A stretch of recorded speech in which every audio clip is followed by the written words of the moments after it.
মুসা আলাইহিস সালাতু ওয়াস সালাম তার উম্মতদের সান্ত্বনা দেওয়ার জন্য বক্তব্য দিলেন, কারণ প্রত্যেকটা নবী হলেন তার উম্মতের মূল নেতা।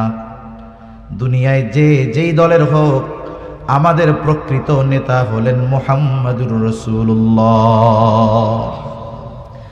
দুনিয়াতে নেতার কাজ কি? নেতার কাজ হলো তার অনুসারীরা যখন ঝিমিয়ে পড়ে, ভীত সন্ত্রস্ত হয়ে পড়ে, নেতা তার বক্তব্যের মাধ্যমে ঝিমিয়ে পড়া কর্মীদের মাঝে, অনুসারীদের মাঝে প্রাণ ফিরিয়ে আনে। মুসা আলাইহিস সালাতু ওয়াস সালাম বক্তব্য দিলেন, তারা বলতেছে ইন্না লামুদরাকুন, আমরা ধরাই পড়ে গেছি, আর বাঁচার কোনো উপায় নাই। মুসা আলাইহিস সালাম জবাবে বলতেছেন, ক্বালা কাল্লা ইন্না মাইয়া রাব্বি সায়াহদিন। মুসা আলাইহিস সালামের সাথীরা বলে আমরা ধরা পড়ে গিয়েছি। মুসা আলাইহিস সালাম জবাবে প্রথমেই বলেন কাল্লা, কখনোই নয়। তার মানে ফেরাউন আমাদের এখনো ধরতে পারবে না, কোনোদিন আমাদেরকে আর সে ধরতে পারবে না। বনি ইসরাইলের অভ্যাস ছিল শব্দে শব্দে প্রশ্ন করা জাতি তারা, কিন্তু মুসা আলাইহিস সালাম এই ছোট্ট বাক্যের মধ্যে বনি ইসরাইলদের অন্তরে আগত অনাগত সম্ভবত সব ধরনের প্রশ্নের জবাব তিনি জানায়া দিলেন। ওরা হয়তো প্রশ্ন করতে পারত, মুসা আপনি কি বলেন? শত্রু এত কাছে, পার হওয়ার জন্য কোনো ব্যবস্থা নাই, আর আপনি বলতেছেন কখনোই ধরা পড়ব না। তাদের সাথে যে যুদ্ধ নাই। মুসা আলাইহিস সালাম কেমন যেন জবাবে বলতেছে, শোনো, ফেরাউনের সাথে যত অস্ত্র থাক, যত লোকবল থাক, আমাদেরকে ধরতে পারবে না। কারণ হলো ইন্না মাইয়া রব্বি, আমার সাথে রব আছে। রব যদি কারো সাথে থাকে, দুনিয়ার সব যদি তার বিপক্ষে চলে যায়, কোনো ভয়ও নাই, চিন্তাও নাই। রাসূল আকরাম সাল্লাল্লাহু আলাইহি ওয়াসাল্লাম হিজরতের সফর শুরু করলেন মক্কা থেকে মদিনা উত্তর দিকে, কিন্তু নবীজি সফর শুরু করলেন দক্ষিণ দিকে কৌশলগত কারণে। কিন্তু মক্কার মুশরিকেরা এতটা চতুর ছিল, এতটা চালাক ছিল, ওরা খুঁজতে খুঁজতে সেই দক্ষিণ দিকে সাওর পর্বতের একেবারে গর্তের কাছে গিয়ে হাজির। আবু বকর সিদ্দিক রাদিয়াল্লাহু তাআলা আনহু বলেন, ওরা আমাদের এত কাছে চলে আসছে, আমি সকলের গলার আওয়াজ শুনতেছি, সবাইকে চিনতেছি। তারা আমাদের খুঁজতেছে, আমাদেরকে পাওয়ার জন্য, দেখার জন্য তাদের বেশি দূরে যাওয়ার কোনো দরকার ছিল না। তারা যদি শুধু তাদের নিজেদের পায়ের দিকে তাকাইতো, আমাকে আর রাসূলুল্লাহ সাল্লাল্লাহু আলাইহি ওয়াসাল্লামকে দেখতে পাইতো। আবু বকর সিদ্দিক রাদিয়াল্লাহু তাআলা আনহু ওই অবস্থায় এতটা ভীত চিন্তিত ছিলেন, ওনার চেহারার মধ্যে ভয়ের ছাপ, চিন্তার ছাপ রাসূলুল্লাহ সাল্লাল্লাহু আলাইহি ওয়াসাল্লাম দেখতে পারলেন।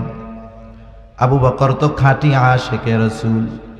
আবু বকরকে যদি 100 জীবন দেওয়া হতো, 100 জীবন, আর যদি বলা হতো আবু বকর এই 100 জীবন তুমি 100 বার নবীর জন্য কোরবান করবা, কোনো দ্বিধা দ্বন্দ্ব ছাড়া আবু বকর তার এই 100 জীবন নবীর জন্য কোরবান করে দিত। নি'মাতাল্লাহি আলাইকুম ইয জাআলা ফীকুম আমবিয়া ওয়া জাআলাকুম মুলুকা وآتاكم ما لم يؤت أحدا من العالمين يا قوم ادخلوا الأرض المقدسة التي كتب الله لكم ولا ترتدوا على أدباركم فتنقلبوا خاسرين صدق الله العلي العظيم اللهم صل على محمد وعلى آل محمد كما صليت على إبراهيم وعلى آل إبراهيم إنك حميد مجيد اللهم بارك على محمد وعلى آل محمد كما باركت على إبراهيم وعلى آل إبراهيم إنك حميد مجيد بلغ العلا بكماله كشف الدجى بجماله حسنت جميع خصاله صلوا عليه وآله আল্লাহর মহব্বতে আমরা একটু জবান খুলে জিকির করি লা ইলাহা ইল্লাল্লাহ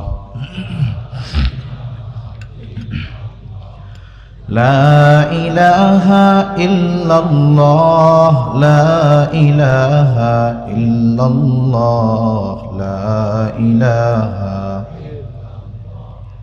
لا إله إلا الله لا إله إلا الله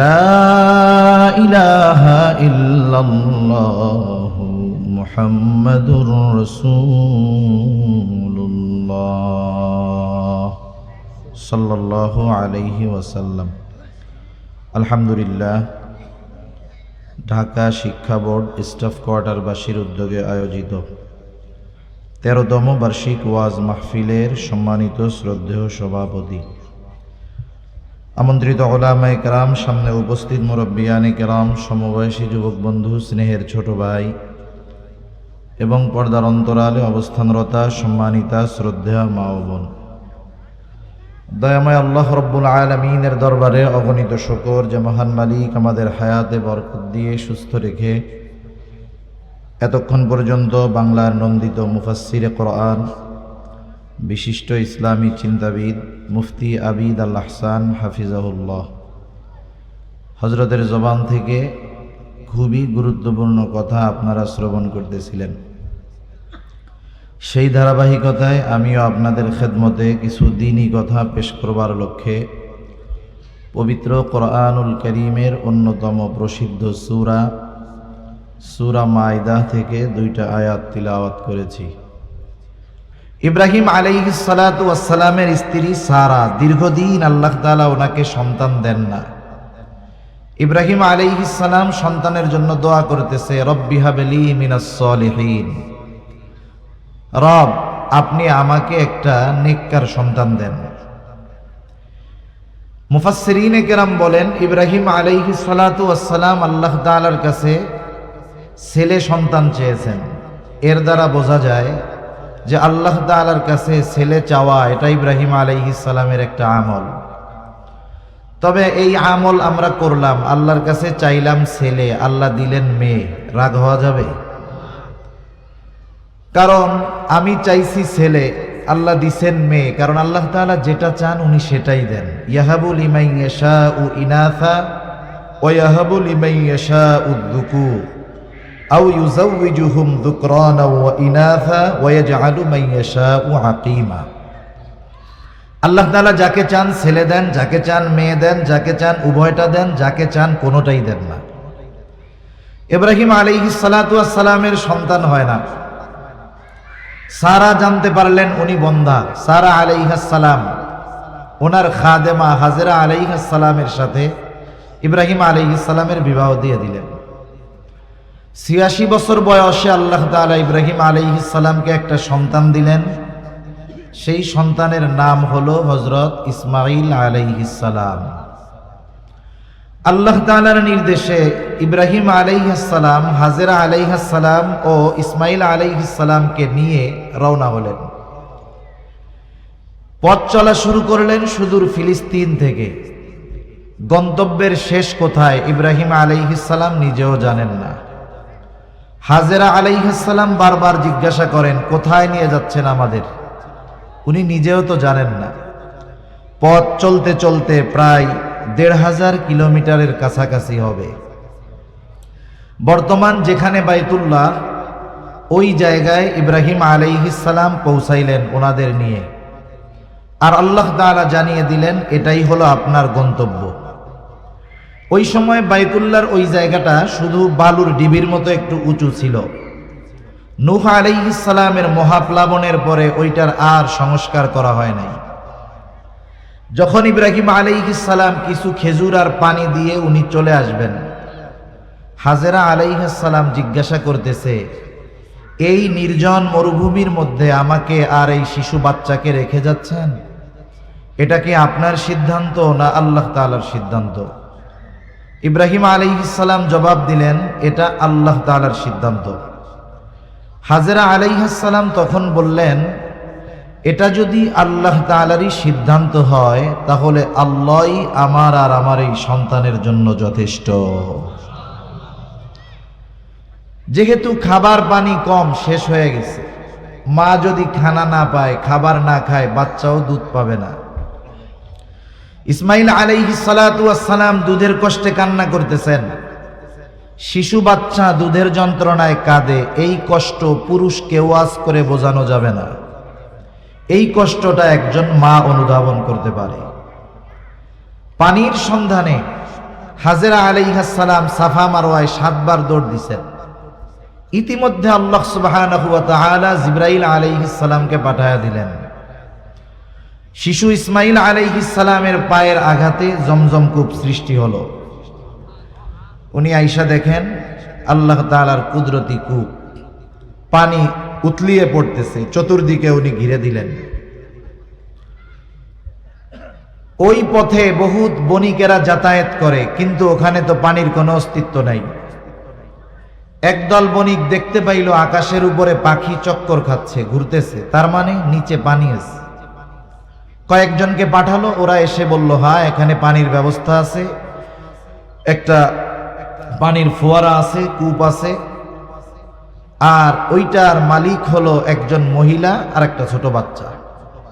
আরবের তৎকালীন সময়ের নিয়ম ছিল, যেখানে বিশুদ্ধ সুপেয় পানির ব্যবস্থা হতো ওইখানেই মানুষ জনবসতি গড়ে তুলত।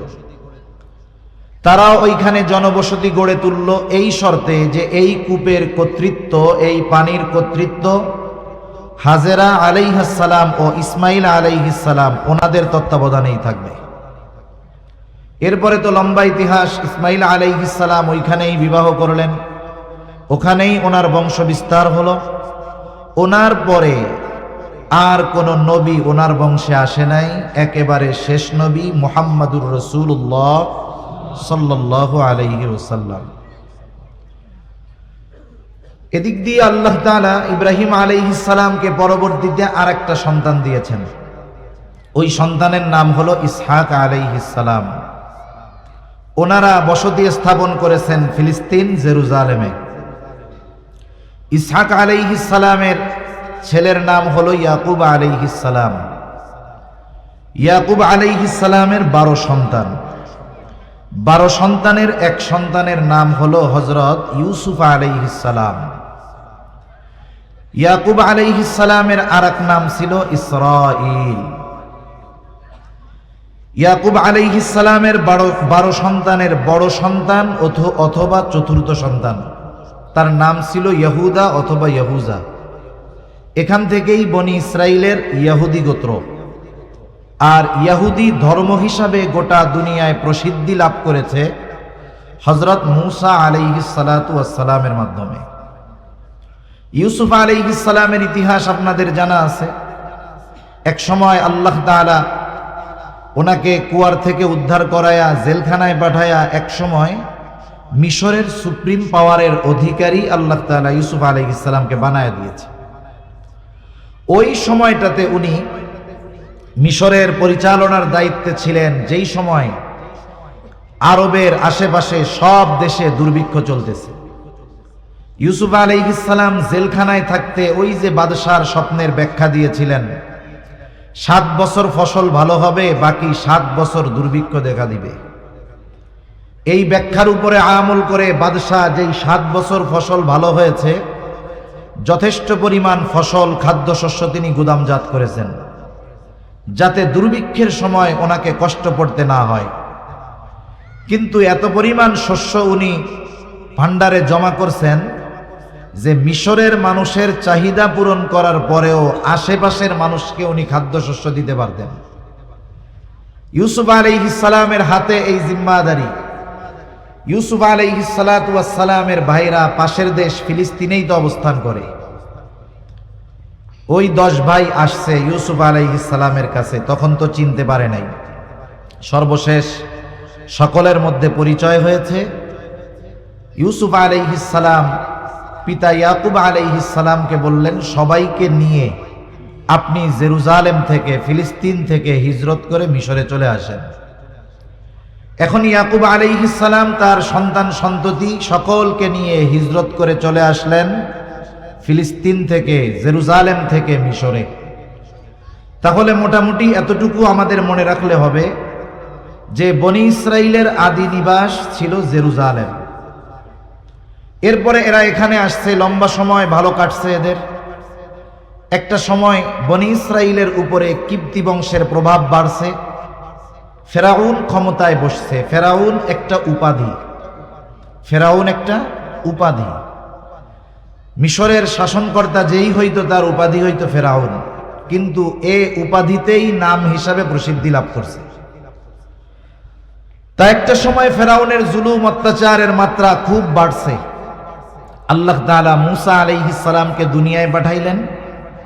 যেই ফেরাউন শিশু বাচ্চাদের হত্যা করার অপচেষ্টা করেছে, হত্যাকাণ্ড চালিয়েছে, তার ঘরে মূসা আলাইহিস সালামকে বড় করেছেন। এক সময় আল্লাহ নবুয়াত দিয়েছেন, সাথে সাথে হারুন আলাইহিস সালাম সহ আল্লাহ তাআলা নির্দেশ দিয়েছেন, তোমরা ফেরাউনকে দাওয়াত দাও। বলেন তো হেদায়েতের মালিক কে? আর একটু জোরে বলেন না কে? আল্লাহ। আল্লাহ তাআলা যাকে চান তাকেই হেদায়েত দেন। তবে হেদায়েত নসিব কার কপালে আছে, হেদায়েত কার নসিব হবে, এটা দৃশ্যমান কিছু বিষয় দেখে অনুধাবন করা যায়। যেমন একজন মানুষ পাপাচারে লিপ্ত আছে, আপনি তাকে কোরআন হাদিস দিয়ে বোঝালেন যে এই কাজটা খুব পাপ, মন্দ। দেখা গেল আপনি তাকে বলার পরে সে কমপক্ষে অনুতপ্ত হলো, ওই গুনাহ ছেড়ে দেওয়ার জন্য মোটামুটি ইচ্ছা পোষণ করলো। আশা করা যায় এই লোকটার নসিবে হেদায়েত আছে। কিন্তু এর ব্যতিক্রম এক ধরনের লোক আছে, তারা যখন পাপাচারে লিপ্ত হবে, আপনি যখন কোরআন সুন্নাহ দিয়ে বোঝাবেন, সে আপনার কথায় নমনীয় হওয়া তো দূরের কথা, বরং অহংকার করে তার পাপের মাত্রা আরো বাড়ায় দেয়। এমন লোক তো সমাজে আলহামদুলিল্লাহ নাই। ফেরাউনের অবস্থা ছিল এই দ্বিতীয় শ্রেণীর লোকের মতো। মূসা আলাইহিস সালাম তাকে দাওয়াত দিচ্ছে যে রবের উপরে ঈমান আনো, ও উল্টা বলে আমি তো বড় রব। সর্বশেষ পরিস্থিতি, আল্লাহ তাআলা মূসা আলাইহিস সালামকে বললেন, পয়গম্বর আপনি বনি ইসরাইলদের নিয়ে মিশর ছেড়ে চলে যান। আল্লাহ তাআলা চাইলেন এই জালেমের হাত থেকে বনি ইসরাইলদের নিষ্কৃতি দিবেন, সাথে সাথে ওই যে তাদের আদি নিবাস জেরুজালেমের কর্তৃত্ব আল্লাহ তাআলা বনি ইসরাইলদের হাতে তুলে দিবেন। মুফাসসিরিনে কেরাম লিখেন, ওই সময় গোটা দুনিয়ার মধ্যে উর্বর জমিন ছিল জেরুজালেমের জমিন। সবচাইতে আধুনিক শহর ছিল জেরুজালেম শহর। আল্লাহ তাআলার নির্দেশে মূসা আলাইহিস সালাম বনি ইসরাইলদেরকে নিয়ে রওনা হয়ে গেছেন। চলতে চলতে, রাতের আধারে চলতে চলতে লোহিত সাগরের পাড়ে আসছেন। ইতিমধ্যে ফেরাউনের কাছে খবর চলে গেছে, ফেরাউন মূসা আলাইহিস সালাম কিন্তু তার উম্মতদের নিয়ে মিশর ছেড়ে চলে যায়, শত্রু হাতছাড়া হয়ে গেল। 6 লক্ষ সশস্ত্র সৈন্য নিয়ে ফেরাউন ধাওয়া শুরু করছে বনি ইসরাইলের পিছনে। যখন রাতের আধার কেটে গেছে, দিনের আলো ফুটে উঠছে, মূসা আলাইহিস সালামের উম্মত দেখতেছে ওই যে পেছনে ফেরাউন তার বাহিনী নিয়ে আমাদের দিকে ধেয়ে আসতেছে। ফেরাউনও দেখতেছে যে ওই যে মূসা আলাইহিস সালাম তার উম্মতদেরকে নিয়ে সাগরের পাড়ে পার হওয়ার জন্য অপেক্ষমান। দুই দলের মনের অবস্থা কিন্তু দুই রকম। একদল চিন্তা করে আজকে আর বাঁচার উপায় নেই, আর একদল চিন্তা করে আজকে আর ছেড়ে দেওয়া হবে না, শেষ করে দেওয়া হবে। এমত অবস্থায় আল্লাহ সুবহানাহু ওয়া তাআলা ওই অবস্থার কথা কোরআনুল কারীমের মধ্যে বলেন। আল্লাহ তাআলা বলেন, ফালাম্মা তারাআল জামআনি ক্বালা আসহাবু মূসা ইন্না লামুদরাকুন। আল্লাহ রাব্বুল আলামিন বলেন, যখন এক দল অপর দলকে দেখতে পাইল, ক্বালা আসহাবু মূসা ইন্না লামুদরাকুন, মূসা আলাইহিস সালামের সাথীরা বলতেছে, মূসা আমরা ধরা পড়ে গিয়েছি। যদিও এখনো ধরা পড়ে নাই, তবে বাঁচারও তো কোনো উপায় নাই। একদিকে ফেরাউন তার সৈন্য সামন্ত নিয়ে ঘিরে ধরেছে, আর একদিকে সমুদ্র। হয়তো ফেরাউন তার সৈন্য সামন্তের অস্ত্রের আঘাতে মরতে হবে, অথবা লোহিত সাগরের মধ্যে পড়ে মরতে হবে। এই জন্য বিপদ যেহেতু মোটামুটি সুনিশ্চিত, এই জন্য মূসা আলাইহিস সালামের সাথীরা বলতেছে আমরা ধরা পড়ে গিয়েছি। মূসা আলাইহিস সালাতু ওয়াস সালাম তার উম্মতদের সান্ত্বনা দেওয়ার জন্য বক্তব্য দিলেন, কারণ প্রত্যেকটা নবী হলেন তার উম্মতের মূল নেতা। দুনিয়ায় যেই দলের হোক, আমাদের প্রকৃত নেতা হলেন মুহাম্মাদুর রাসূলুল্লাহ। দুনিয়াতে নেতার কাজ কি? নেতার কাজ হলো তার অনুসারীরা যখন ঝিমিয়ে পড়ে, ভীত সন্ত্রস্ত হয়ে পড়ে, নেতা তার বক্তব্যের মাধ্যমে ঝিমিয়ে পড়া কর্মীদের মাঝে, অনুসারীদের মাঝে প্রাণ ফিরিয়ে আনে।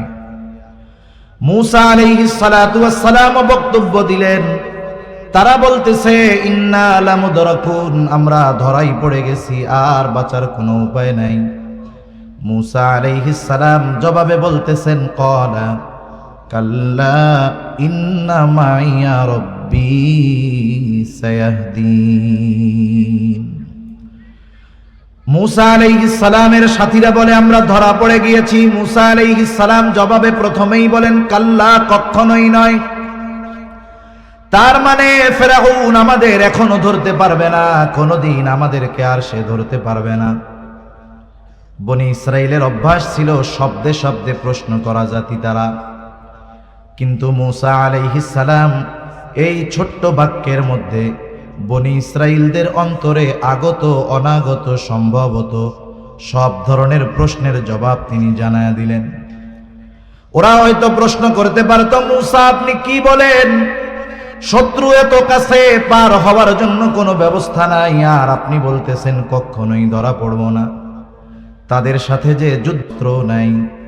মূসা আলাইহিস সালাম কেমন যেন জবাবে বলতেছে, শোনো, ফেরাউনের সাথে যত অস্ত্র থাক, যত লোকবল থাক, আমাদেরকে ধরতে পারবে না। কারণ হলো ইন্না মাইয়া রব্বি, আমার সাথে রব আছে।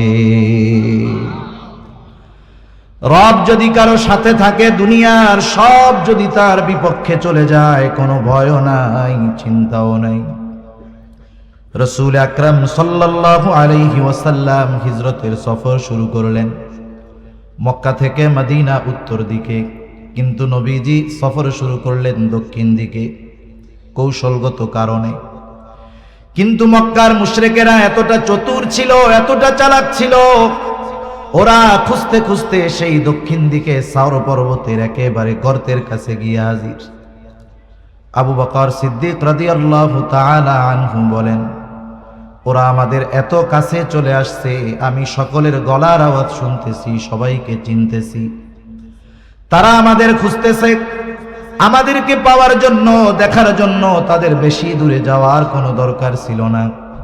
তারা যদি শুধু তাদের নিজেদের পায়ের দিকে তাকাইতো, আমাকে আর রাসূলুল্লাহ সাল্লাল্লাহু আলাইহি ওয়াসাল্লামকে দেখতে পাইতো। আবু বকর সিদ্দিক রাদিয়াল্লাহু তাআলা আনহু ওই অবস্থায় এতটা ভীত চিন্তিত ছিলেন, ওনার চেহারার মধ্যে ভয়ের ছাপ, চিন্তার ছাপ রাসূলুল্লাহ সাল্লাল্লাহু আলাইহি ওয়াসাল্লাম দেখতে পারলেন। আবু বকর তো খাঁটি আশিকে রাসূল। আবু বকরকে যদি 100 জীবন দেওয়া হতো, 100 জীবন। আর যদি বলা হতো আবু বকর এই 100 জীবন তুমি 100 বার নবীর জন্য কোরবান করবা, কোনো দ্বিধা দ্বন্দ্ব ছাড়া আবু বকর তার এই 100 জীবন নবীর জন্য কোরবান করে দিত। আবু বকর রাদিয়াল্লাহু তাআলা আনহুর চেহারায় চিন্তার ছাপ। রাসূল আকরাম সাল্লাল্লাহু আলাইহি ওয়াসাল্লাম আবু বকর সিদ্দিক রাদিয়াল্লাহু তাআলা আনহুকে সান্ত্বনা দিচ্ছেন, অভয় দিচ্ছেন, অভয়। ওই গর্তের মধ্যে তো 2 জন, দুনিয়ার আর কেউ নেই। কিন্তু ওই 2 জনের মধ্যে যখন কথোপকথন হলো, আলোচনা হলো, দুনিয়ার কোনো মানুষ তাদের 2 জনের কথা শুনে নাই, কিন্তু ওই 2 জনের সকল কথাবার্তা যিনি শুনেছেন তিনি কে? আবু বকর সিদ্দিক রাদিয়াল্লাহু তাআলা আনহুকে আল্লাহ তাআলা কি বলেছেন, আল্লাহ তাআলা সেটা জানায়া দেন। আল্লাহ রাব্বুল আলামিন বলেন, ইযহুমা ফিল গারি ইয ইয়াকুলু লিসাহিবিহি লা তাহজান ইন্নাল্লাহা মা'ানা। নবীজি বলতেছে, ও আবু বকর তুমি চিন্তা করো না, ভীত হয়ো না। এই গর্তের মধ্যে শুধু তুমি আর আমি 2 জন, এমন নয়। ইন্নাল্লাহা মা'ানা, আমাদের এই 2 জনের সাথে যিনি আছেন তিনি কে?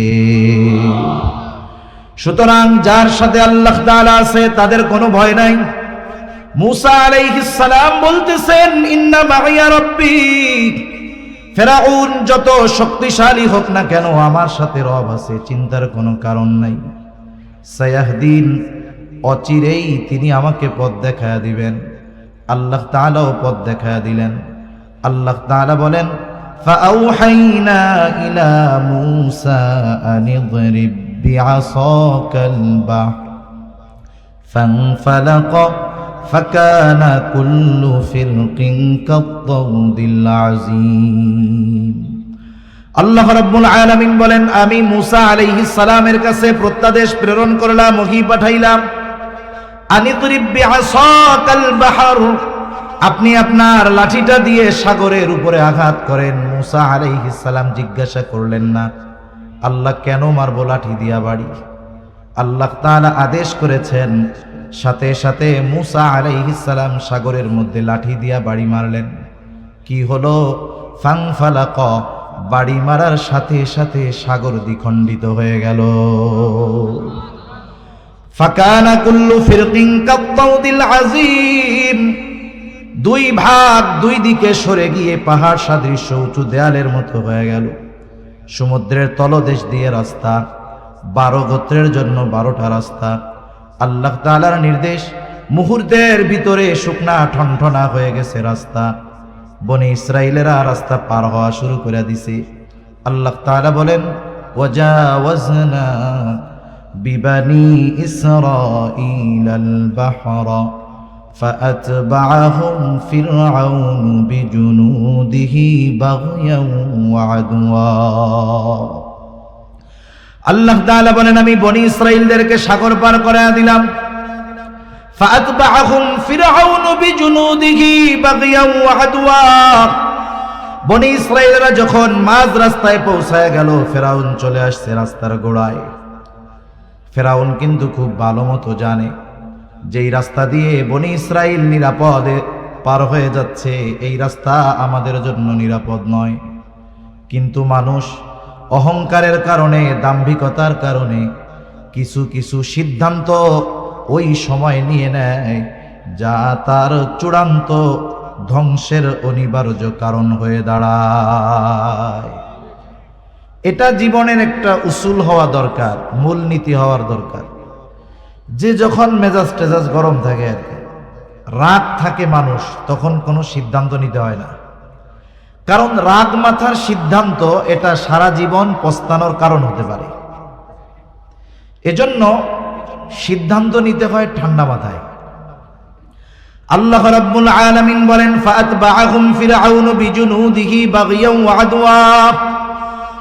শত্রুতাবশত ফেরাউন সীমা লঙ্ঘন করে তার সৈন্য সামন্ত সহ তাদের পেছনে ধাওয়া শুরু করলো, অনুসরণ করা শুরু করলো। মুসা আলাইহিস সালাম তার উম্মতদেরকে নিয়ে পৌঁছায় গেলেন সাগরের অপর প্রান্তে। এইবার রাস্তা যাদের জন্য বানানো হয়েছে তাদের ব্যবহার শেষ। আল্লাহ তাআলা পানিকে নির্দেশ দিলেন, তুমি আগের অবস্থায় ফিরে যাও। কারণ আল্লাহ তাআলা হলেন এমন মহাপরাক্রমশালী এক সত্তা, তিনি যেটা চান, যেটা ইচ্ছা করেন, শুধু বলেন হও, তৎক্ষণাৎ সেটা হয়ে যায়। এইবার পানি দুই দিক দিয়ে ফেরাউন আর তার বাহিনীর উপরে একত্রে পড়ল। সমুদ্রের তলদেশ থেকে উপরে আসার কোনো সুযোগ নাই। সবগুলা পানিতে পড়ে পানিতে হাবুডুবু খেয়ে শেষ।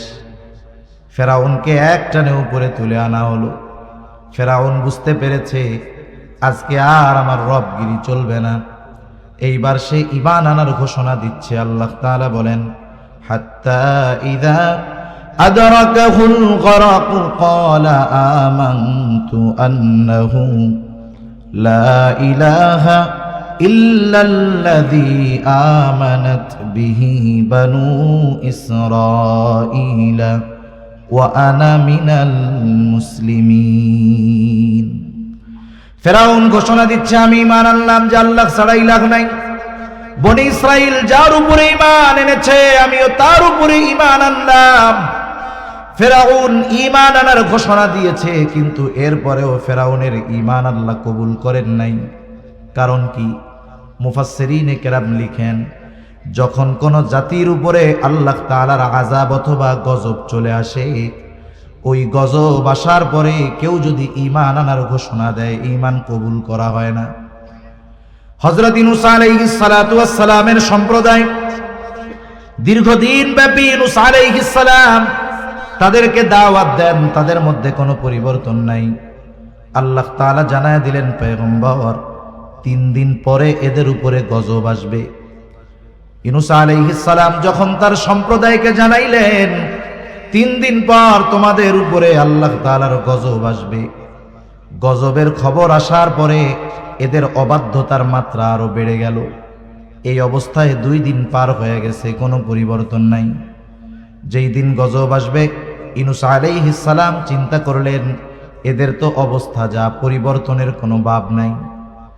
আল্লাহ তাআলা যখন কোথাও আযাব দেন, গজব দিয়েছেন, আগে ওইখানে যদি কোনো নবী থেকেছেন তাকে এবং মুমিনদেরকে নিরাপদ স্থানে আল্লাহ আগে সরাইছেন, এরপরে গজব দিয়েছেন। সবকিছু বিবেচনা করে আল্লাহ তাআলার পক্ষ থেকে নির্দেশ আসার আগে ইউনূস আলাইহিস সালাম এলাকা ছেড়ে নিরাপদে রওনা হয়ে গেলেন। যেই দিন গজব আসবে ওই দিন সকালবেলা ইউনূস আলাইহিস সালামের সম্প্রদায় ইউনূস আলাইহিস সালামের বাড়িতে এসে দেখে ওনার বাড়িতে কেউ নাই। ওরা চিন্তা করে, আমরা এতটা কাল ইউনূস আলাইহিস সালামকে এত কষ্ট দিলাম, কখনোই তিনি আমাদের ছেড়ে যান নাই, তাহলে কোথায় গেল? কয়েকজনকে পাঠাইছে, যাও আশেপাশে একটু খুঁজে টুজে দেখে আসো। খুঁজে এসে তারা জানায় ইউনূস আলাইহিস সালামের কোথাও দেখা পাওয়া যায় নাই। ওরা মনে করছে হয়তো আল্লাহ তাআলার গজব সুনিশ্চিত আসবে, এই জন্য ইউনূস আলাইহিস সালাম চলে গেছে। তাদের মধ্যে ভীতি সঞ্চার হলো। এইবার তারা ভুল বুঝতে পারলো, তওবা করলো, ঈমান আনলো। তারা ঈমান আনার কারণে আল্লাহ তাআলা তাদের উপরে যেই গজব দিতে চেয়েছিলেন, গজব আসার আগে ঈমান আনার কারণে আসন্ন গজব আল্লাহ তাআলা উঠায় নিয়ে গেলেন। ফেরাউন ঈমান আনার ঘোষণা দিয়েছে গজব আসার আগে নাকি পরে? এই জন্য ফেরাউনের ঈমান আল্লাহ কবুল করেন নাই।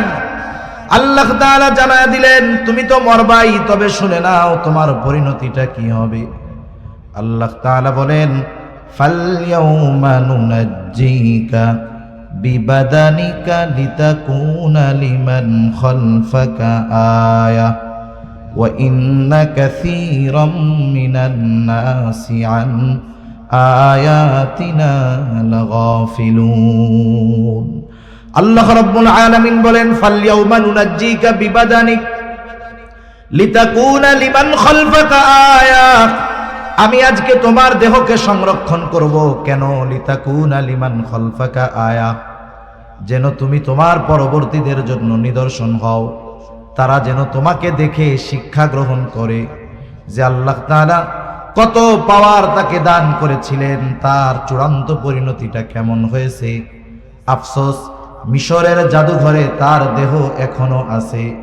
অনেকেই দেখতে যায়, এটা শুধু দর্শক হিসাবে যায়, কিন্তু দেখার পরে যদি ওই দৃশ্য দেখে শিক্ষা গ্রহণ যদি দুনিয়ার মানুষ করত, এই দুনিয়ার কোথাও আর জুলুম নির্যাতন থাকতো না। তা ফেরাউনের এই করুণ পরিণতি মুসা আলাইহিস সালাম এবং তার উম্মতেরা অপর পারে দাঁড়ায়া দেখছে। মুসা আলাইহিস সালাতু ওয়াস সালামকে আল্লাহ তাআলা জানায় দিলেন, পয়গম্বর মুসা, আমি তো তাদেরকে জেরুজালেমের ওই দামি জমিনের কর্তৃত্ব ফিরায় দিতে চাই, কিন্তু মানুষের বাস্তব অবস্থা হলো কোনো দামি জিনিস যদি বিনা পরিশ্রমে পেয়ে যায়, ওই জিনিসের কদর তারা করে না। সুতরাং ওই জায়গার মালিকারা যদি তাদের পেতে হয়, যুদ্ধ করতে হবে, জিহাদ করতে হবে। জেরুজালেম তখন শাসন করত আমালিকা গোত্র, তারা খুব শক্তিশালী সুঠামদেহী ছিল। মুসা আলাইহিস সালাতু ওয়াস সালাম 12 গোত্র থেকে 12 জন প্রতিনিধি নির্বাচিত করে পাঠায় দিলেন, যাও জেরুজালেমের অবস্থা একটু পর্যবেক্ষণ করে আসো। ওই 12 জন চলে গেছে জেরুজালেম। জেরুজালেম শহরের দরজা দিয়ে যখন তারা ভেতরে ঢুকছে, আমালিকা গোত্রের একজন বুঝতে পারছে যে এই 12 জন আমাদের এলাকার কোনো লোক না, অপরিচিত লোক। স্বাভাবিক, আমাদের অঞ্চলে যদি আফ্রিকান কোনো লোক আসে, বলেন তো আমরা চিনতে পারবো কি পারবো না? আমালিকা গোত্রের এক একজন মানুষ এতটা শক্তিশালী ছিল, ওই একজন 12 জনকে বেঁধে বাদশার কাছে নিয়ে গেছে। বাদশার কাছে নিয়ে যাওয়ার পরে এদের কি করা যায় বাদশাহ পরামর্শ চাইলেন। বাদশাহ পরামর্শ চাইল, কয়েকজন পরামর্শ দিল বাদশাহ নামদার, এদেরকে আপনি ছেড়ে দেন। কেন ছেড়ে দিব? বলে এদেরকে যদি আপনি ছেড়ে দেন উপকার হবে। এরা যদি আমাদের এই দেশ আক্রমণ করার কোনো চিন্তা ভাবনা করে থাকে, ওরা তো আমাদের শক্তি সম্পর্কে অবগত হয়ে গেছে। ওরা গিয়ে যখন ওদের সম্প্রদায়ের কাছে আমাদের এই শক্তির ব্যাপারে বলবে, ওই সম্প্রদায় স্বপ্নেও আমাদের বিরুদ্ধে যুদ্ধ করতে রাজি হবে না। এই পরামর্শটা বাদশার কাছে ভালো লাগছে। বাদশা ছেড়ে দিছে 12 জনকে। 12 জন মুসা আলাইহিস সালাতু ওয়াস সালামের কাছে এসে সব খবরাখবর জানাইল। বলতেছে, পয়গম্বর, এলাকা ভালো, শহর ভালো, জমিন উর্বর, সব ঠিক আছে, কিন্তু সমস্যা হলো একটা, ওরা এত শক্তিশালী যে একজন আমাদের 12 জনকে বেঁধে ফেলছে। মুসা আলাইহিস সালাম বললেন, শোনো, তোমরা 12 জন তোমাদের গোত্রের কাছে গিয়া জেরুজালেমের যত ফজিলত আছে সব কথা বলবা, কিন্তু ওদের যে এত শক্তি এই কথাটা তাদেরকে বলবা না। 12 জনের মধ্যে 10 জনই তাদের গোত্রের কাছে গিয়া বলছে যে, শোনো, আমাদের যেই জেরুজালেমে নিয়ে যাওয়ার কথা বলা হচ্ছে, তাদের বিরুদ্ধে যে আমরা যুদ্ধ করব, তাদের একজনই আমাদের 12 জনকে বেঁধে ফেলছে। এত শক্তিশালী ওরা। যখন এই খবর শুনছে, সবাই দৃঢ় প্রতিজ্ঞাবদ্ধ, আমরা মরে যাব তবু ওদের সাথে যুদ্ধ করব না। 2 জন ছাড়া বাকি 10 জন বইলা দিচ্ছে। অথচ আল্লাহ তাআলা জানায় দিয়েছেন, এই যুদ্ধে বনি ইসরাইলেরা শুধু অংশগ্রহণ করবে। ওরা যত শক্তিশালী হোক না কেন, ওদের বিরুদ্ধে আল্লাহ তাআলা বনি ইসরাইলদেরকে সুনিশ্চিত বিজয় দান করবে।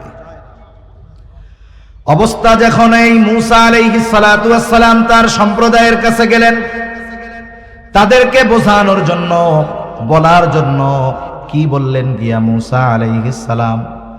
আল্লাহ তাআলা সেই কথাই বলেন, ওয়াইদ ক্বালা মুসা লিকওমিহি ইয়া কওমি যকুরু নি'মাতাল্লাহি আলাইকুম إذ جعل فيكم أنبياء وجعلكم ملوكا وآتاكم ما لم يؤت أحدا من العالمين মুসা আলাইহিস সালাতু ওয়াস সালাম গিয়ে তার সম্প্রদায়কে বলতেছে, ইয়া কওমি যকুরু নি'মাতাল্লাহি আলাইকুম, হে আমার সম্প্রদায়, তোমরা ওই সমস্ত নেয়ামতের কথা স্মরণ করো যেগুলো আল্লাহ তাআলা তোমাদের দিয়েছে। কি নেয়ামত দিয়েছে? এক নম্বরে তিনি বলেন, ইদ জাআলা ফীকুম আম্বিয়া, যে তোমাদের মধ্য থেকে তিনি অনেক নবী পাঠিয়েছে, অনেক নবী বানাইছেন তোমাদের মধ্য থেকে। একটা গোত্রে, একটা বংশে যদি দুনিয়াবি শিক্ষিত অনেক মানুষ থাকে, ওই বংশ ওই গোত্র অন্যান্যদের সামনে তাদের গোত্রে বেশি শিক্ষিত মানুষ থাকার কারণে গর্ব করে কি করে না? কয়েকদিন আগে একটা জায়গায় দেখলাম, এক গ্রামে 7 জন বিসিএস ক্যাডার, এক গ্রামে 7 জন। এটা বাংলাদেশের একটা মেইন স্ট্রিম মিডিয়া খুব ফলাও করে প্রচার করতেছে, এক গ্রামে 7 জন। এখন ওই গ্রামের মানুষ যদি কোথাও যায়, কেউ যদি জিজ্ঞাসা করে যে তোমার গ্রামের নাম কি, ও ওর গ্রামের নাম বলার আগে বলবে, আমি হইলাম ওই গ্রামের লোক যেই গ্রামে 7 জন বিসিএস ক্যাডার আছে, অথবা একই সাথে 7 জন বিসিএস পেয়েছে এইরকম গ্রামের লোক আমরা, এরপরে গ্রামের নাম বলবে। এখন দেখেন, দুনিয়াতে আমরাও গর্ববোধ করি। কারো বংশে যদি দুনিয়াবি লাইনের বড় কেউ থাকে, সে অন্যান্য বংশের সামনে নিজের বংশ নিয়ে গর্ব করে যে আমার বংশে এতজন উচ্চ শিক্ষিত মানুষ আছে। আর বলেন তো, যেই বংশের মধ্যে আল্লাহ তাআলা হাজার হাজার নবী পাঠিয়েছেন, এটা বড় নেয়ামত নয় কি? অবশ্য এটা পরলৌকিক বড় নেয়ামত। আল্লাহ রাব্বুল আলামিন বনি ইসরাইলদেরকে এই নেয়ামত দিয়েছেন যে তাদের বংশ থেকে অনেক নবী আসছে। কত নবী? নবীজি সাল্লাল্লাহু আলাইহি ওয়াসাল্লাম বলেন, বনি ইসরাইল কখনো নবী শূন্য হয় নাই। একজন নবী দুনিয়া থেকে চলে গেছে, তো আল্লাহ তাআলা আরেকজনকে নবুয়ত দিয়া ওই শূন্য স্থান আল্লাহ পূরণ করে দিয়েছে। একেবারে ঈসা আলাইহিস সালাম পর্যন্ত এইভাবে চলছে। 2 নম্বর নেয়ামত, ওয়াজআলাকুম মুলুকা, আল্লাহ তাআলা তোমাদেরকে বাদশাহী দান করছে। বাদশাহ এক বংশের এক গোত্রের সবাই হয় না, কিন্তু যেই বংশ থেকে বাদশাহ হয়, বাদশাহীটাকে ওই বংশের দিকে জুড়ায় দেওয়া হয়। যেমন উসমানীয় খলিফা ওসমানীদের মধ্য থেকে হয়েছে, তবে সব ওসমানী খলিফা না, কিন্তু খলিফা ওসমানীয়দের মধ্য থেকে হওয়ার কারণে বলা হয় ওসমানীয় খলিফা। আব্বাসীয়দের মধ্য থেকে খলিফা হয়েছে, সব আব্বাসী খলিফা হয় নাই, কিন্তু খলিফা আব্বাসী বংশের হওয়ার কারণে বলা হয় আব্বাসীয় খলিফা। এর দ্বারা সম্মান বাড়ে, বংশের সম্মান বাড়ে। এই জন্য মুসা আলাইহিস সালাম বলেন, আল্লাহ তাআলা তোমাদেরকে যে শুধু পরলৌকিক নিয়ামত দান করেছে তা নয়, আল্লাহ তাআলা তোমাদেরকে দুনিয়ার বাদশাহীও দান করেছে, সাথে সাথে ওয়া আতাকুম মা লাম ইউতি আহাদাম মিনাল আলামিন। আল্লাহ তাআলা তোমাদেরকে এমন কিছু নিয়ামত দিয়েছে যা দুনিয়ার আর কাউরে দেয় নাই। বনি ইসরাইল যে কত নিয়ামত পেয়েছে আল্লাহর পক্ষ থেকে।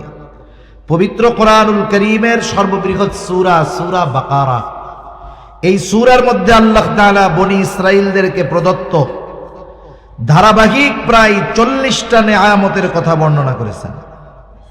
এছাড়াও যে কত নিয়ামত আল্লাহ তাআলা তাদেরকে দিয়েছে, মুসা আলাইহিস সালাতু ওয়াস সালাম এই নিয়ামতগুলোর কথা পুনরাবৃত্তি করার কারণ কি?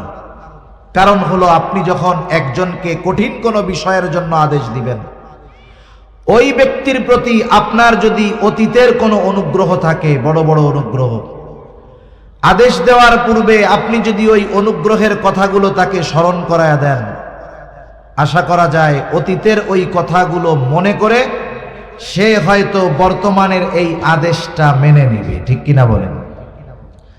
মুসা আলাইহিস সালাতু ওয়াস সালাম ওই নিয়ামতগুলোর কথা বর্ণনা করার পরে বলতেছেন, ইয়া কওমি দুখুলুল আরদাল মুকদ্দাসাতাল্লাতী কাতাবাল্লাহু লাকুম ওয়ালা তারতাদ্দু আলা আদবারিকুম ফাতানকালিবু খাসিরিন। মূসা আলাইহিস সালাম বলতেছে, ও আমার সম্প্রদায়, ইয়া কওমি দুখুলুল আরদাল মুকাদ্দাস, তোমরা ওই পবিত্র জমিনের মধ্যে প্রবেশ করো, পবিত্র ভূমির মধ্যে প্রবেশ করো, আল্লাতী কাতাবাল্লাহু লাকুম, যেই জমিনের মালিকানা আল্লাহ তাআলা তোমাদের জন্য লিখে রাখছে। মূসা আলাইহিস সালাম নির্দেশ দিলেন, ঢুইকা পড়ো পবিত্র জমিনের মধ্যে, ওদের সাথে জিহাদ করো। আল্লাহ তাআলা তোমাদের জয় সুনিশ্চিত করে দিয়েছেন, এই জমিনের কর্তৃত্ব মালিকানা তোমাদের জন্য লিখে দিয়েছে। তবে শর্ত হইল একটা, ওয়ালা তারতাদ্দু আলা আদবারিকুম ফাতানকালিবু খাসিরিন। তোমরা সামনের দিকে যাবা তো পিছু হটবা না, পিছু যদি হটো তাহলে ক্ষতিগ্রস্তদের অন্তর্ভুক্ত হয়ে যাইবা। মূসা আলাইহিস সালাতু ওয়াস সালাম যুদ্ধ জয়ের সংবাদ দিয়ে তাদেরকে সামনে অগ্রসর হওয়ার নির্দেশ দিলেন। কিন্তু আফসোস ওই জাতির জন্য, আল্লাহ তাআলার পক্ষ থেকে জয়ের সুসংবাদ পাওয়ার পরেও তারা যুদ্ধ করতে রাজি হয় নাই, বরং তারা মূসা আলাইহিস সালামের এই কথার জবাবে বলতেছে, ক্বালু ইয়া মূসা ইন্না ফিহা কওমান জাব্বারিন। আল্লাহ তাআলা বলছে, তোমরা যুদ্ধে জয়ী হবা, এই জমিনের মালিকানা আমি তোমাদের লেখা দিছি। এরপরে ওরা যত শক্তিশালী হোক আর সংখ্যায় যত বেশি হোক, চিন্তা করার কোনো কারণ আছে? কিন্তু দেখেন, মূসা আলাইহিস সালাম আল্লাহর পক্ষ থেকে যুদ্ধ জয়ের সুসংবাদ দেওয়ার পরেও ওই যে 10 জন আগে এসে বলেছে যে ওরা কিন্তু অনেক শক্তিশালী, এই কথাটাকে তারা মনে ধারণ করে যুদ্ধ করতে অস্বীকৃতি জ্ঞাপন করতেছে। তারা বলতেছে, মূসা ইন্না ফিহা কওমান জাব্বারিন, ওইখানে এক শক্তিশালী কওম আছে, শক্তিশালী সম্প্রদায় আছে। ইন্না লান নাদখুলাহা হাত্তা ইয়াখরুজু মিনহা ফাইন ইয়াখরুজু মিনহা ফাইন্না দাখিলুন। ও মূসা, আমরা ওইখানে কখনোই প্রবেশ করব না, আমরা প্রবেশ করব তখন ওরা যখন ওখান থেকে বাহির হবে তখন প্রবেশ করব। মূসা আলাইহিস সালাতু ওয়াস সালাম কষ্ট লাগবে, স্বাভাবিক বিষয়। এইবার ওই দুই ব্যক্তি যারা মূসা আলাইহিস সালামের কথা মান্য করে ওই আমালিকা গোত্রের কথা গোপন রেখেছিল, ওই দুইজন তারা এসে বনি ইসরাইলদের সকলকে বুঝাইতেছে। তাফসীরের মধ্যে আসছে, একজনের নাম হলো ইউশা ইবনে নুন, আর একজনের নাম হলো কালেব ইবনে ইউফানা। এই দুই আল্লাহর বান্দা যাদের উপরে আল্লাহ তাআলার বিশেষ অনুগ্রহ ছিল। আল্লাহ তাআলা বলেন, ক্বালা রাজুলানি মিনাল্লাযীনা ইয়াখাফুনা আন'আমাল্লাহু আলাইহিম আদখুলু আলাইহিমুল বাব ফাইযা দাখালতুমূহু ফাইন্নাকুম গালিবুন ওয়া আলাল্লাহি ফাতাওয়াক্কালু ইন কুনতুম মুমিনিন। ওই দুইজন তাদেরকে বুঝাইতেছে, তোমরা শুধু শহরের নিকট দরজা দিয়ে প্রবেশ করো, ফাইদা দাখালতুমূহু ফাইন্নাকুম গালিবুন, তোমরা শুধু দরজা দিয়ে ঢুকবা, তোমাদেরকে ওদের উপরে বিজয়ী করে দিবেন কে? আরো জোরে বলেন না কে? আরে তোমরা না মুমিন, তোমাদের ভয় কিসের? ওয়া আলাল্লাহি ফাতাওয়াক্কালু ইন কুনতুম মুমিনিন, তোমরা যদি মুমিন হও তাহলে আল্লাহর উপরে ভরসা করে শহরে প্রবেশ করো, তোমরাই জয়ী হইবা। মানুষের খাসলাত হইল কেমন? মনে করেন ছোট বাচ্চা, বাচ্চার মা বাচ্চাকে বারবার বলতেছে, আব্বু খাও খাও খাও। বাচ্চাদের অভ্যাস হইল, একে আপনি যত সাধবেন ও তত বাঁকা হবে। আপনি বারবার বলতেছেন, ও খায় না। এইবার বাচ্চার বাবা বলতেছে, দেখি আমি একটু ট্রাই করি। এইবার বাচ্চার বাবাও বলতেছে, আব্বু খাও খাও খাও। বাচ্চা মনে মনে কি বলে জানেন? আরে আমার মা আমারে বুঝাইয়া পারলো না, আব্বা আপনি বুঝাইয়া খাওয়াই ফেলবেন আমারে, এত সহজ। বনি ইসরাইলের অবস্থা হলো, আমাদের নবী বুঝাইয়া পারলো না, আর তোমরা দুইজন কোত্থেকে আসছো? তোমরা আমাদের বুঝাইয়া যুদ্ধে পাঠাবা, এটা তো অসম্ভব। এবারের জবাব আরো কঠোর। বনি ইসরাইল এবার বলতেছে, ক্বালু ইয়া মূসা ইন্না লান নাদখুলাহা হাত্তা ইয়াখরুজু মিনহা ফাইন ইয়াখরুজু মিনহা ফাইন্না দাখিলুন। আগে তো বলছেই যে তারা যদি ওইখান থেকে বাহির না হয় আমরা ওইখানে প্রবেশ করব না। এইবার ওই দুই ব্যক্তি বলার পরে তারা বলতেছে, ক্বালু ইয়া মূসা ইন্না লান নাদখুলাহা আবাদাম মা দামু ফিহা ফাযহাব আনতা ওয়া রাব্বুকা ফাকাতিলা ইন্না হাহুনা কাঈদুন। তারা বলতেছে, মূসা আমরা ওইখানে কখনোই প্রবেশ করব না যতক্ষণ তারা ওইখানে আছে। আবাদাম মা দামু ফিহা, ওইখানে তারা যতক্ষণ আছে যা কিছু বলো না কেন প্রবেশ করব না। আমরা তো যুদ্ধ করতে পারবো না, যদি ওরা বাহির হয় তাইলে আমরা যাব, তবে যদি যুদ্ধ কইরাই বাহির করতে হয় তাইলে শুইনা নাও। ফাযহাব আনতা ওয়া রাব্বুকা ফাকাতিলা, তুমি আর তোমার রব গিয়ে তাদের সাথে যুদ্ধ করো। ইন্না হাহুনা কাঈদুন, আমরা এইখানে বসলাম, আমরা যুদ্ধ করতে পারবো না। মূসা আলাইহিস সালাতু ওয়াস সালাম প্রচন্ড রকমের কষ্ট পেয়েছেন তাদের এই আচরণে। অধিকাংশ মুফাসসিরিনে কেরাম এই আয়াতের ব্যাখ্যায় রাসূল আকরাম সাল্লাল্লাহু আলাইহি ওয়াসাল্লামের সাথীদের কথা আনছেন, সাহাবায়ে কেরামের কথা আনছেন এই জায়গায়, যে মূসা আলাইহিস সালাম আল্লাহ তাআলার পক্ষ থেকে যুদ্ধ জয়ের সুসংবাদ প্রাপ্ত হয়ে তাদের জানিয়েছেন, যুদ্ধ করো, জয়ী তোমরাই হইবা। অথচ এর পরেও, জয়ের সুসংবাদ পাওয়ার পরেও এরা যুদ্ধ করতে রাজি হয় নাই। অথচ সাহাবায়ে কেরাম বদরের যুদ্ধে, এই যুদ্ধের পটভূমি বেশ লম্বা। সর্বশেষ অবস্থা হলো যখন আবু সুফিয়ান নিজেকে অনিরাপদ মনে করতেছিল যে তার বাণিজ্য কাফেলা আক্রান্ত হতে পারে, সে খবর পাঠায় দিছে মক্কায় আবু জেহেলের কাছে।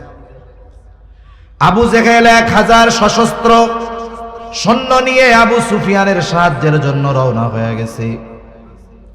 আবু সুফিয়ান নিরাপদ রাস্তায় পৌঁছায় গেল। আবু জেহেলের কাছে খবর পাঠায় দিয়েছে, আবু জেহেল, যেহেতু আমরা নিরাপদ স্থানে চলে আসছি, এখন আর কোনো প্রয়োজন নাই, তোমরাও ফিরে যাও। কিন্তু আবু জেহেল চিন্তা করতেছে, যেহেতু রণপ্রস্তুতি নিয়ে আসছি, মুসলমানদের সাথে যদি যুদ্ধ করতে পারি, ওরা তো এতটা প্রস্তুত না, তাহলে মুসলমানদেরকে দুনিয়া থেকে চিরতরে নির্মূল করে দেওয়া সহজ হবে। এক কথায় মুসলমানদের পায়ে পাড়া দিয়ে তারা যুদ্ধ করতে বাধ্য করে ছাড়ছে। রাসূল আকরাম সাল্লাল্লাহু আলাইহি ওয়াসাল্লাম প্রাথমিক অবস্থায় এত বড় যুদ্ধের জন্য নিজেও প্রস্তুত ছিলেন না। যুদ্ধ যেহেতু করতে তীরে দাঁড় করায় দেন, আর যদি নির্দেশ দেন সমুদ্রের মধ্যে ঝাঁপায় পড়ার জন্য, ইয়া রাসূলুল্লাহ, এই নির্দেশ দেওয়ার পরে আপনি তাকায়া দেখবেন আপনার এই নির্দেশের পরে একজনও সমুদ্রের তীরে দাঁড়ায়া থাকবে না। আরেকজন বলতেছে, ইয়া রাসূলুল্লাহ, আমরা আপনার সামনে পেছনে ডানে বামে চতুর্দিকে অবস্থান করে কাফেরদের বিরুদ্ধে যুদ্ধ করব, আপনি আমাদের যুদ্ধ দেখে খুশি হয়ে যাবেন। রাসূল আকরাম সাল্লাল্লাহু আলাইহি ওয়াসাল্লাম 313 জন সাহাবী নিয়া 1000 সশস্ত্র কাফেরের বিরুদ্ধে, তলোয়ার ছিল মাত্র 100। ওই বছর রোজা ফরজ হয়েছে, প্রচন্ড গরমের মধ্যে রোজা অবস্থায় 313 জন 1000 সশস্ত্র কাফেরের বিরুদ্ধে যুদ্ধ করতে, জিহাদ করতে রওনা হয়ে গেছে। যদিও তাদের কাছে লোকবল অনেক ছিল না, অস্ত্র অনেক ছিল না, কিন্তু ওই 313 জনের ঈমানি পাওয়ার এমন ছিল, গোটা দুনিয়াও যদি ওই 313 জনের বিরুদ্ধে দাঁড়িয়ে যেত, ওই ঈমানি শক্তির কারণে ওই 313 জন নিশ্চিত জয়ী হয়ে যাইত। এখানে দুটো বিষয়ের কম্পেয়ার, যে বনি ইসরাইলদেরকে যুদ্ধ জয়ের সুসংবাদ দেওয়া হয়েছে, এরপরেও তারা যুদ্ধে যায় নাই। আর এখানে মুসলমানেরা জানে যে তাদের সংখ্যা আমাদের চাইতে বেশি, সাথে সাথে অস্ত্রের দিক দিয়েও তারা আমাদের চাইতে অনেক এগিয়ে। এরপরেও তারা রাসূল আকরাম সাল্লাল্লাহু আলাইহি ওয়াসাল্লামের যুদ্ধের পরামর্শ যখন চাইছে, যুদ্ধ করার পক্ষে মত দিয়েছে এবং জীবন বাজি রেখে তারা যুদ্ধ করেছে। এজন্যই তো আল্লাহ রাব্বুল আলামিন তাওরাত ইনজিলের মধ্যে রাসূলুল্লাহ সাল্লাল্লাহু আলাইহি ওয়াসাল্লামের সাথীদের প্রশংসা করেছেন। শুধু তাই না, আল্লাহ রাব্বুল আলামিন স্বয়ং নিজে বলেন, রাদিয়াল্লাহু আনহুম ওয়া রাদু আন, আল্লাহ তাআলাও তাদের উপরে সন্তুষ্ট, তারাও আল্লাহর উপরে সন্তুষ্ট। বনি ইসরাইলীদের এই আচরণে মুসা আলাইহিস সালাম কষ্ট পাইলেন। এইখানে বনি ইসরাইলীদের কয়েকটা আচরণের কথা উল্লেখ করা যায়। এই জাতি ছিল সর্বোচ্চ অকৃতজ্ঞ জাতি, এরা ছিল সর্বোচ্চ অবাধ্য জাতি, এরা ছিল সর্বোচ্চ পর্যায়ের সীমা লঙ্ঘনকারী জাতি। নেয়ামত পাবার পর এরা নেয়ামতের শুকরিয়া করে নাই, নাশকরি করেছে। আল্লাহ এবং রাসূলের আইন অমান্য করেছে, আদেশ অমান্য করেছে। অমান্য করেই তারা বসে থেকেছে তা নয়, বরং আল্লাহ এবং তার নবী মুসা আলাইহিস সালামকে নিজেরা যুদ্ধে না গিয়ে তাদেরকে যুদ্ধে যাওয়ার কথা বলে সর্বোচ্চ সীমা লঙ্ঘন করেছে।